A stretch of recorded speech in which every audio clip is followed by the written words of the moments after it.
RK రోజా ఇల్లు ధ్వంసం. రోజాకి సంబంధించి ఈ ఇల్లు టీడీపీ కార్యకర్తలు కొంతమంది ధ్వంసం చేసినట్టుగా అయితే తెలుస్తోంది. హైదరాబాద్ పరిధిలో రోజా ఉంటున్నటువంటి ఇంటిపై కొందరు గుర్తు తెలియనటువంటి వ్యక్తులు దాడికి పాల్పడ్డారు. వాళ్ళు టీడీపీ కార్యకర్తలేనంటూ ధ్వజమెత్తుతున్నారు. అంతేలే, అధికారంలో ఉన్నారు కదా, వాళ్ళేమైనా చేస్తారులే అని వాళ్ళ మీద తోసేస్తే సరిపోతుందనుకుంటున్నారు. కానీ రోజా గారు ఎవరికి ఎన్ని ఇబ్బందులు పెట్టారో ఎవరికేం తెలుసు అంటూ టీడీపీ కార్యకర్తలు కూడా తమ తప్పేమీ లేదని చెప్తున్నారు. ప్రస్తుతం రాజకీయాల్లో ఇలాంటి ఉచ్ఛనీచాలు మరిచిపోయి ప్రదర్శించడం టీడీపీ వశం కాదని, అదంతా గుండా రాజకీయం చేసేటువంటి వైసీపీ పరిస్థితేనని టీడీపీ కార్యకర్తలు తేటతెల్లం చేస్తున్నారు.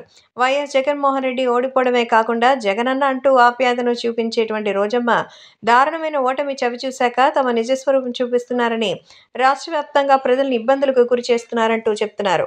అయితే ఇప్పుడు రోజా ఇల్లు ధ్వంసం అంటూ సోషల్ మీడియాలో వార్తలు రావడంతో అసలు ధ్వంసం చేయాల్సిన అవసరం ఎవరికుందని, అసలు రోజా గారిని ఎవరు పట్టించుకుంటారని, ఊరికే తనని తాను ప్రమోట్ చేసుకోవడానికి ఆమె ఏదేదో చెప్తుంది తప్ప, ఆమె గురించి ఎవరు ఊహించినటువంటి విషయాలే జరుగుతాయంటూ సంచలన వ్యాఖ్యలు చేస్తున్నారు.